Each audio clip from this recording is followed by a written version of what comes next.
New Jersey State Police Firearms Identification Card, Safety and Awareness Interim Training. Important notes. The NJSP, in conjunction with the Office of the Attorney General, is working to establish a new comprehensive training program for applicants who are applying for, or renewing, a permit to carry a handgun, pursuant to NJSA 584G1 and G2.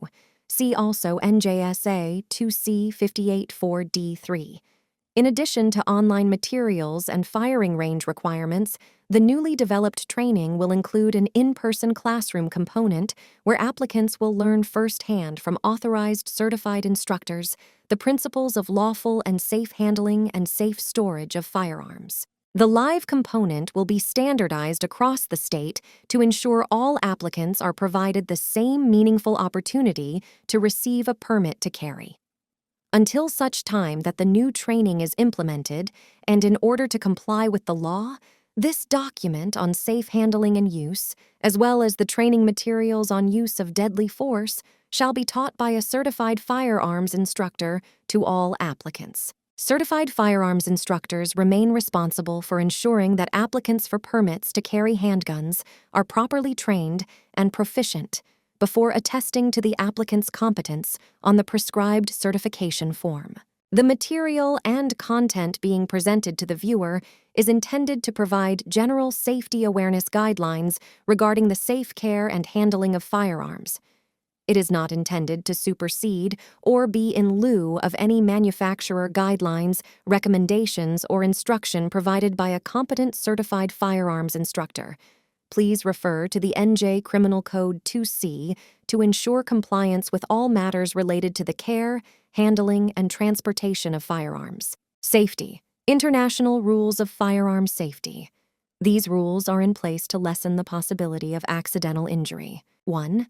Treat every firearm as if it were loaded until positively ascertained otherwise by you. Ensure to visually and physically inspect the chamber of the weapon to establish that it is clear and safe from any live rounds or debris. 2. Never point a firearm at anything or anybody that you do not intend to shoot, or in a direction where an unintentional discharge may do harm. 3.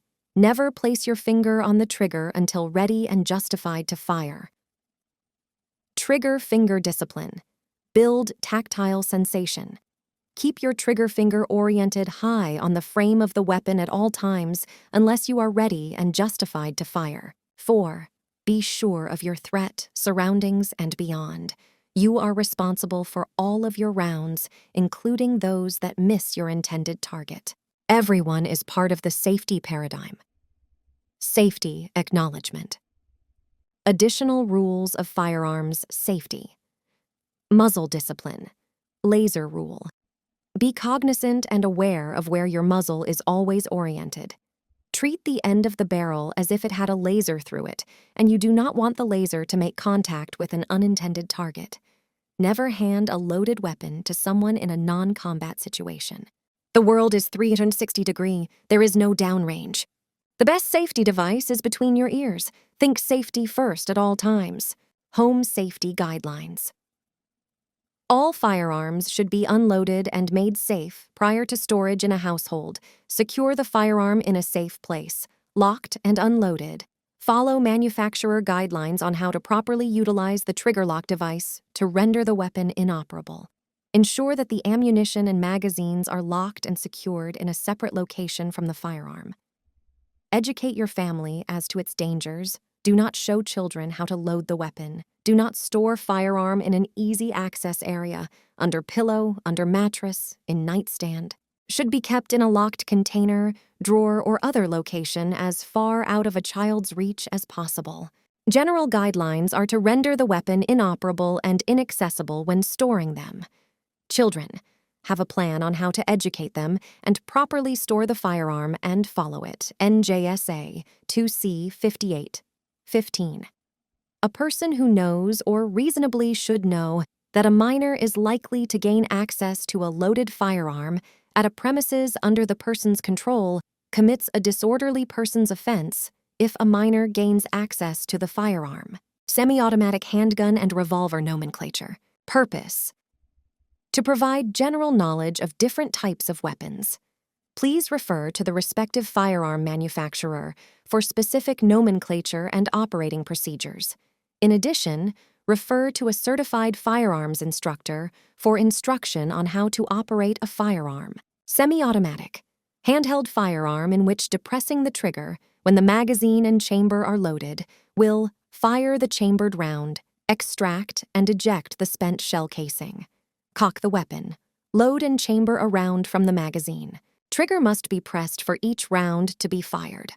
All semi-automatic handguns are similar by design. However, most disassemble differently. Semi-automatic handgun nomenclature: receiver, magazine, magazine release, barrel, slide, slide stop lever, firing pin, safety, hammer or striker, trigger guard, trigger, sights, grip, ejection port, recoil spring, bore, lands, grooves, extractor, ejector.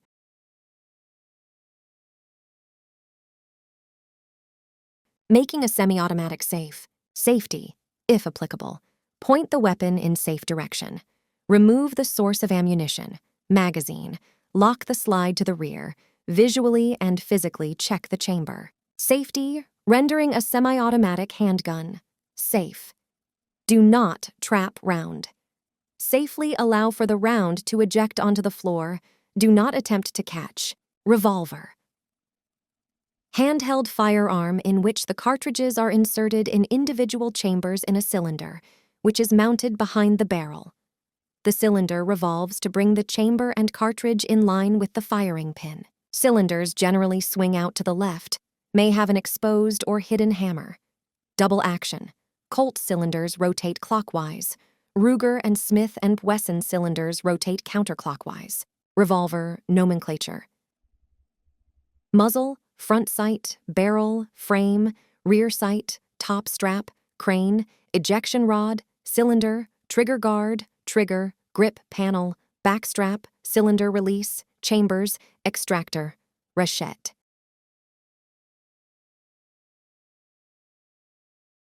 Making a cocked revolver. Safe. Non-shooting hand thumb is placed between hammer and frame, weapon pointed in safe direction. Press trigger and release hammer onto thumb.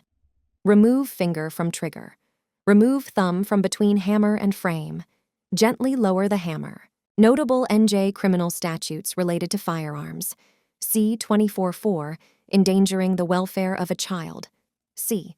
39-6G, transporting a firearm within NJ. C. 58-15, loaded firearm easily accessible to minor. Notable NJ criminal statutes related to firearms. C-24-4, endangering the welfare of a child. C. 39-6G, transporting a firearm within NJ. C.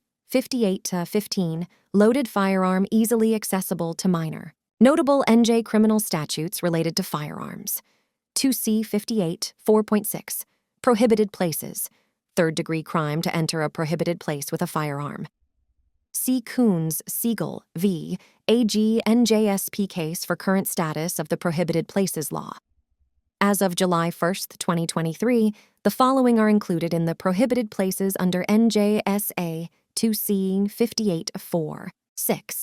Government buildings, courthouses, buildings used for court administrative proceedings, state, county, municipal jails, prisons, juvenile detention centers, state-contracted halfway houses, polling locations during election, WW in 100 FT of public gatherings, demonstrations, schools, colleges, universities, other education institutions, and school buses, childcare, daycares, nursery schools, preschools, zoos, summer camps, parks, beaches, recreation facilities, and playgrounds owned by the state, county, or local govt youth sports events, libraries and museums, homeless shelters, children's shelters, community residences for people with developmental disabilities, head injuries, or terminal illness, and other DHS-licensed residential settings, places that serve alcohol, cannabis retailers, entertainment facilities, theaters, museums, racetracks, concert venues, casinos, energy plants, airport or public transportation hubs, healthcare facilities, and addiction mental health treatment centers, DHS, DCF, or DOH regulated addiction or mental health facilities. Non-healthcare. NJSA 2C58 4.5 Restrictions on lawful carrying. It is a fourth-degree crime to openly carry, regardless of liability insurance. See Coons, Siegel, VAG NJSP case for applicability of the liability insurance provisions. As of July 1, 2023, the liability provision is enjoined. NJSA 2C 58 4.4 Safe Carry Requirements. A. Lawful holders of a permit to carry a handgun cannot use or consume alcohol, cannabis, or CDS while carrying a handgun, be under the influence of alcohol, cannabis, or CDS while carrying a handgun, carry outside of the holster, or carry in public in a holster that does not meet the carry permit requirements, 2C 58.4, 4, carry more than 2 firearms at one time, or engage in unjustified display of a handgun. Violation of the above is a fourth degree and constitutes sufficient grounds for permit revocation. B. If an individual is stopped or detained by LE while lawfully carrying a handgun in public or in a vehicle, the individual must immediately disclose they are carrying a handgun or that it is stored in the vehicle. Violation is a fourth degree, and display the lawful carry permit. Violation is a DP for first offense and a $100 fine. Fourth degree for subsequent offenses. An individual who has a permit to carry and is carrying at the time they are detained as part of a criminal investigation, the individual must provide their handgun to the officer upon the officer's request. Violation is a fourth degree. Intermission. Welcome to Bob's Little Sport Shop, Inc. Use of Force Interim Training for Private Citizen Concealed. Carry EMP, Civilian Carry Assessment and Range Evaluation Protocol, CCARE. What you will review. NJ. Firearms and Safety Awareness. NJ. Use of Force Guidelines, BLSS. Proof of Review, BLSS Terms and Conditions. Civilian Carry Assessment and Range Evaluation, CCARE, Protocol. Important notes. The content of this training was provided by the New Jersey State Police Firearms Investigation Unit and the Division of Criminal Justice Office of Public Integrity and Accountability. The following slides are directly derived from the Use of Force Interim Training for Private Citizen Concealed Carry document posted September 2023, Revision an Onaim 15-23. These materials are brought to you by Bob's Little Sport Shop, Inc. as required by the New Jersey Department of Law and Public Safety and assumes no responsibility for the content or its accuracy. The content were formatted into a slide presentation and do not replace the use of force packet you have received at the start of this training. Material and verbiage comes directly from the training document provided by the aforementioned New Jersey departments and has not been altered or edited in any manner. No additional material interpretation will be provided. It is the responsibility of the firearms owner and the NJ concealed carry permit applicant holder to ensure understanding and retention of these guidelines. The material and content being presented to the viewer is intended to provide general awareness guidelines regarding the New Jersey use of force training for private citizen concealed carry. It is not intended to supersede or be in lieu of any manufacturer guidelines, private or public organizations, recommendations, or instruction provided by a competent certified firearms instructor. Please refer to the NJ Code NJSA 58.4 to ensure compliance with all matters related to the New Jersey Concealed Carry Training and Qualification. NJ Department of Law and Public Safety Use of Force Interim Training for Private Citizen Concealed Carry. Introduction. Unlike an active duty law enforcement officer, private citizens have no responsibilities to protect the public. When you obtain a concealed weapons permit, you are authorized to carry a firearm for personal protection. New Jersey law authorizes a private citizen to carry a firearm if the private citizen meets certain criteria. See NJSA 2C 58-4. However, it is important for you to understand your status. A private citizen is not required by law to act to protect others unless there is a legal duty to protect that third party. Oftentimes, being a good witness is the best course of action. A private citizen is not vested with any of the special privileges or immunities of an active law enforcement officer. A private citizen is justified to use force in very limited circumstances, which will be explained below. Again, it is important for you, as a private citizen, to have a thorough understanding of your status as it pertains to arrest and the use of force. Additionally, private citizens are prohibited from carrying a firearm into certain prohibited places. See NJSA 2C 58 4.6. See also Coons Siegel vs. Platkin case.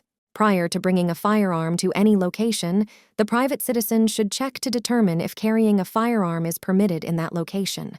Also, the concealed carry law does not permit the open carry of firearms, only concealed carry. See NJSA 2C 58 4.5b. If stopped or detained, a private citizen must disclose to law enforcement that they are in possession of a firearm and must produce a permit to carry. NJSA 2C 58 4.4b. Private citizens who hold a lawfully issued permit to carry a handgun cannot use or consume alcohol, cannabis, or CDS while carrying a handgun, be under the influence of alcohol, cannabis, or CDS while carrying a handgun, carry outside of the holster or carry in public in a holster that does not meet the carry permit requirements, NJSA 2C 58 4H, or carry more than 2 firearms at one time, NJSA 2C 58 4.4. Chapter 3 of the New Jersey Code of Criminal Justice applies to both law enforcement officers and to private citizens. Understand that NJSA 2C 3.1 ATSEQ provides for possible defenses or justifications for the use of force. It is extremely important that private citizens are familiar with these concepts so that they will act in accordance with the law. Private citizens may only use deadly force when there is reasonable belief that force is immediately necessary to protect the private citizen against the use of unlawful force by another person that may result in the private citizen's death or serious bodily harm. Reasonable belief. Reasonable belief is the cornerstone of all use of force. It is important that private citizens be able to state articulable, objective factors that support their conclusion that there was a basis or need for any use of force. A mere conclusion that force was necessary will not be sufficient. Reasonable belief is defined as an objective assessment based upon an evaluation of how a reasonable person with comparable training and experience would react to or draw inferences from the facts and circumstances confronting and known by the person at the scene. All use of force by a private citizen must be based on reasonable objective factors or inferences drawn from those factors at the moment force is used. A key factor that should be considered is whether the actor poses an immediate or imminent threat to the safety of the private citizen or others. Imminent danger. In addition to a reasonable belief that the individual presents a threat, private citizens must determine that there is an imminent need for the use of force. Imminent danger is a threatened action or outcome that is immediately likely to occur during an encounter absent action by the private citizen. The period of time involved is dependent on the circumstances and facts evident in each situation and is not the same in all situations. The threatened harm does not have to be instantaneous.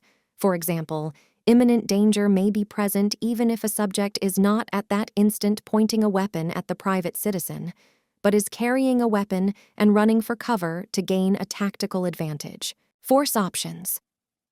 The private citizen must be familiar with the basic force options that may be available to respond to the use of unlawful force against the private citizen, to protect life or property, or to prevent the commission of a crime. In determining which force option is reasonable under the circumstances, the private citizen must remember the general basic concepts in using force. If non-deadly force could reasonably be expected to accomplish the same objective as deadly force without unreasonably increasing the danger to the private citizen or others, then non-deadly force, rather than deadly force, must be used. The use of deadly force is the absolute last resort. Constructive authority. Physical presence. Voice commands. This is not a use of force. Physical contact. This is a minimal amount of contact, such as guiding someone. Physical force, used to overcome resistance. This includes any physical restraining techniques or striking with the hands or feet. Mechanical force, any device or substance other than a firearm used to overcome a subject's resistance. A private citizen is not authorized under state law to possess a nightstick, except under certain circumstances. See NJSA 2C 39-3I. However, the private citizen may possess a chemical agent, such as pepper spray, for self-defense. Citizens are also permitted to possess a conducted energy device, CED. The private citizen is limited to not more than 3/4 of an ounce of a chemical agent, pepper spray. Thus, the private citizen cannot possess the larger size of pepper spray that an active duty law enforcement officer may possess. NJSA 2C 39-6II. If a private citizen uses pepper spray or a CED against a perpetrator, the private citizen should, where feasible, summon the immediate assistance of a law enforcement officer or first aid squad to provide aftercare to the individual against whom the chemical agent or CED was deployed. Deadly force. A firearm, knife, or any object capable of causing serious bodily harm or death. Self-defense. Core elements. Reasonable belief. Force is immediately necessary for the purpose of protecting the private citizen against the use of unlawful force by another person on the present occasion. NJSA 2C 3-4. Deadly force may only be used to protect the private citizen against death or serious bodily harm. Non-deadly force may be used to protect the private citizen against unlawful force. Factors to consider. Duty to retreat. A private citizen is not justified in using deadly force if the private citizen knows that he or she can avoid the necessity of using deadly force with complete safety by retreating. NJSA 2C 3-4B2.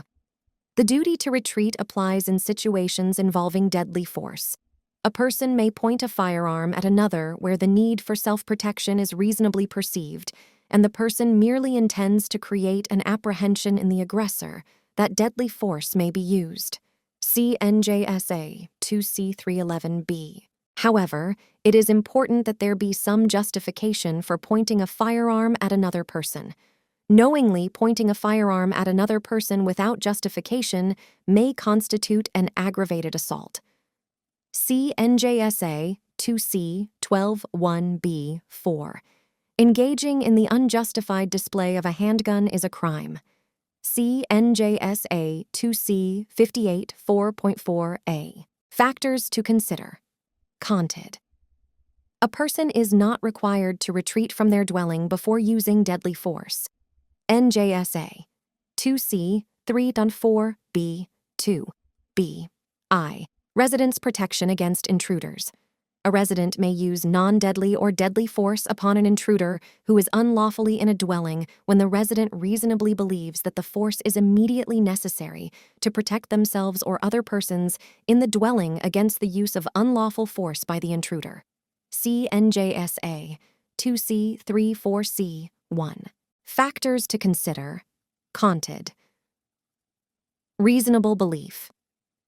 Reasonable belief exists when the resident, to protect themselves or a third person, was in their own dwelling at the time of the offense or was privileged to be there, and the encounter between the resident and the intruder was sudden and unexpected, compelling the resident to act instantly, and the resident reasonably believed that the intruder would inflict personal injury upon the homeowner or others in the dwelling, or the resident owner demanded that the intruder disarm, surrender, or withdraw, and the intruder refused to do so. See NJSA 2C34C 2A and B. Defense of others. Core elements: reasonable belief, force necessary to aid victim. Intervention is immediately necessary to aid victim. The use of such force would be justified as lawful self-defense if the private citizen was the intended victim. NJSA 2C35. The justification in using force to aid a third party is similar as for self-defense. The private citizen who seeks to aid the third-party victim must conclude that the victim needs assistance in defending him or herself. If the private citizen who seeks to aid the victim reasonably believes that the victim's life is in danger, the private citizen may use deadly force in defense of the third party. Before using deadly force, the private citizen should attempt to have the victim retreat from the scene. However, the victim's failure to retreat does not prohibit justified intervention if the rescuer tried to cause the victim to retreat. Neither the actor nor the person whom he seeks to protect is obliged to retreat when in the other's dwelling to any greater extent than in his own. CNJSA 2C35B 3. Defense of premises or personal property. Core elements: reasonable belief. Force is immediately necessary to prevent or terminate a criminal trespass with respect to premises, or a theft, criminal mischief, or other criminal interference with respect to personal property. But first, the person using force should order the intruder to stop, unless it would be useless, dangerous, or substantial harm would be done to the property. Use of force to prevent the commission of a criminal offense. A person is justified in using non-deadly force upon or toward a third party if the person reasonably believes force is immediately necessary to prevent the other person from committing suicide, inflicting serious bodily harm upon him or herself, or committing or consummating the commission of a crime involving or threatening bodily harm, damage to or loss of property, or a breach of the peace. Deadly force is only justified if the person using force reasonably believes it is likely that the person he or she seeks to prevent from committing a crime will endanger human life or inflict serious bodily harm upon another unless the commission or the consummation of the crime is prevented and the use of deadly force presents no substantial risk of injury to innocent persons. NJSA 2C37. Private citizen actions after firearm use. Law enforcement encounters with persons that are carrying a firearm can be tense. Private citizens that are armed should comply with all instructions from the law enforcement officer. Should a private citizen need to draw a firearm, they should holster the firearm as soon as it is safe to do so. Private citizens should not approach an officer with their weapon unholstered. Private citizens should not make any sudden movements. Private citizens should keep their hands visible and away from the weapon. If an officer orders the private citizen to the ground, that person should comply. Remember, the officer does not know whom they are encountering. The holder of a permit to carry a handgun, if stopped or detained by a law enforcement officer while carrying a handgun in public or traveling with a handgun in a motor vehicle, shall 1. Immediately disclose to the law enforcement officer that they are carrying a handgun or that a handgun is stored in the vehicle, and 2. Display their permit to carry a handgun. A violation of the duty to disclose requirement is a crime.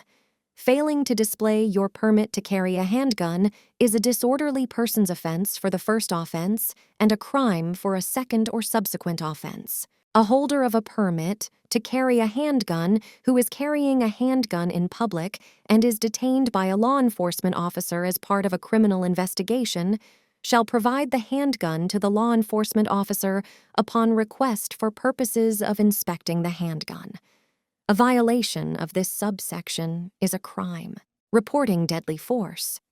If a private citizen uses deadly force, the private citizen must immediately report the incident to the law enforcement agency having jurisdiction where the incident occurred. Summary.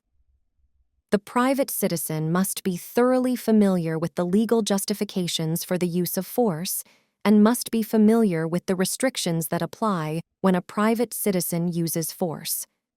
The private citizen must review these use of force concepts each time he or she qualifies with the firearm. There can be no exceptions to the stringent requirements that apply to all persons authorized to carry a firearm. Questions. Important notice. This training material is intended for the use of private citizens in order that they may qualify to carry a firearm pursuant to NJSA 2C58.4. This material is intended to serve as a summary of legal concepts as they pertain to the law of arrest and use of force by a private citizen. It does not constitute the creation of a prescribed legal standard. It should not be construed as evidential in any criminal or civil proceeding. If a private citizen has a question regarding the law of arrest or the use of force, that person should consult with their attorney. Pause, break. Civilian Carry Assessment and Range Evaluation Protocol, CCARE, what you will review. Holster Familiarization and Fundamentals, CCARE, Qualification, Overview, Command, Types, Shooting Positions Pass, Fail Standards, Phases and Requirements, Communication during Testing, Qualification Overview. Holster Familiarization and Fundamentals. A concealed carry holster is the most essential piece of gear that you should think about after purchasing your firearm. Without the right holster, all your training and knowledge on handling a concealed firearm will be less effective. When choosing your holster, it's wise to select one designed specifically for your gun. There are 4 common body locations for the weapon suitable for concealed carry. The waist carry is the most traditional and the preferred location. They are appendix strong side, hip, kidney cross draw. Holster familiarization and fundamentals. Conted. There are 3 steps for the presentation of the concealed handgun. Access. The first step is access, that is, grip the weapon and unsnap any restraining devices. The trigger finger does not contact the trigger and the dominant elbow remains close to the body. Withdraw. The second step is to remove the handgun from the holster, only as far as is necessary to clear the holster. The wrist is straight and locked, trigger finger alongside of the frame and the elbow close to the body. The support hand is moving towards the body center to intercept the gripping hand. Presentation. The third step is thrusting the weapon towards target from position 2 in a straight line to intercept the line of sight and stop in the shooting position. Holster familiarity and training are taught by certified instructors. It is recommended you follow their instruction and demonstration thoroughly. Memorandum. On September 15, 2023, the State of New Jersey Office of the Attorney General, the Department of Public Safety, and the Division of State Police introduced the Civilian Carry Assessment and Range Evaluation, CCARE, protocol. This live range training replaces the Permit to Carry Safe, Handling and Proficiency Qualification Protocol, HQC2 modified, issued on July 21, 2023, and is the required range component pursuant to NJSA 2C584G. All certified firearms instructors in New Jersey shall now instruct on the CCARE protocol. No substantially similar courses completed after the CCARE protocol is issued will be accepted. As for individuals who completed firearms training prior to July 1, 2023, and whose permit to carry does not expire until after December 27, 2023, they must re-qualify on the CCARE protocol or the HQC2 modified protocol issued on July 21, 2023.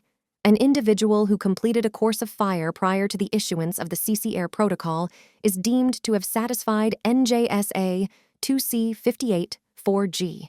2. If and only if the prior course included each of the following: a minimum of 50 scored rounds per participant. Minimum passage score of 80% using an FBI Type Q target. At least 10 rounds must be from the 15, 10, 7, 5, and 3-yard lines each, or if fewer rounds were fired from those distances, the remaining rounds must have been fired from greater distances.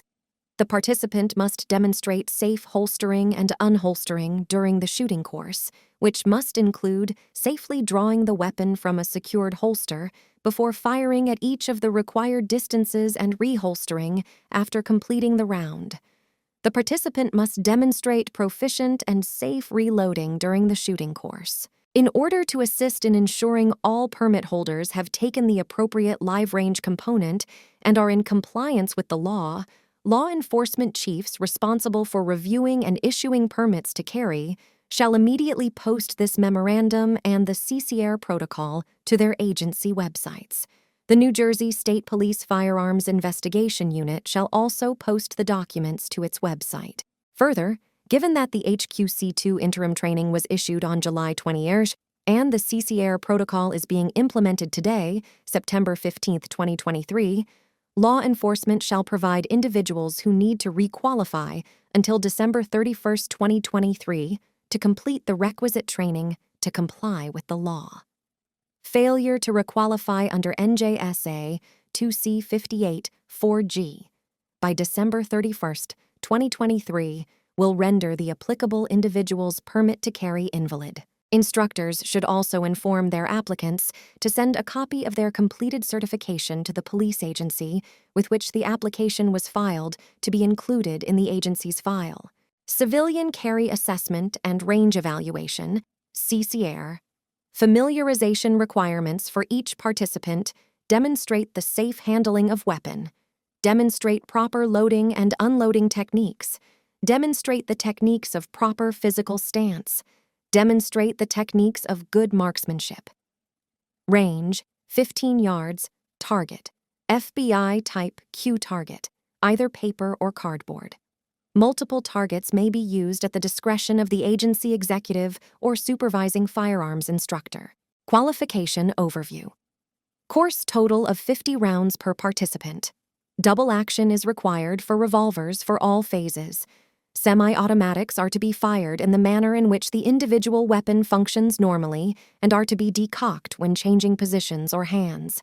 Reloading may take place at the discretion of the supervising firearms instructor. To achieve a passing score of 80%, the participant must place a minimum of 40 shots within the border of the Q target silhouette during the untimed course of fire. The participant must also demonstrate safe handling throughout, including safe loading, unloading, drawing, and reholstering. The participant must perform the following strings of fire from each of the following distances: 3 yards, 5 yards, 7 yards, 10 yards, and 15 yards. On command, from a secured and concealed holster position, draw and fire 5 rounds. Holster a safe, decocked, if applicable, weapon. Repeat the string of fire twice, firing a total of 10 rounds. Reload if required and holster a safe, decocked, if applicable, weapon. At the end of the course of fire, clear all weapons and holster a safe and empty weapon. Phrases and commands. During this course, you will progress through the mandatory phases. You will hear the following words or terms. Familiarizing yourself with each will ensure proper communication is achieved on a loud and sometimes busy shooting range. On command, instructor will request that you prepare your magazines and begin next phase of shooting qualification, ready. Instructor will either speak or provide you a sign to ready your firearm for the phase shoot go. Trainee will indicate they will begin the phase and instructor will begin observation. Shooting positions. Ready position offers 3 versions. During commands, you will be required to make the firearm ready and should understand which will be required. Questions. Where possible, the staff at Bob's Little Sport Shop, Inc. will do our best to pass on any additional information available from the state of New Jersey regarding this portion of the training material.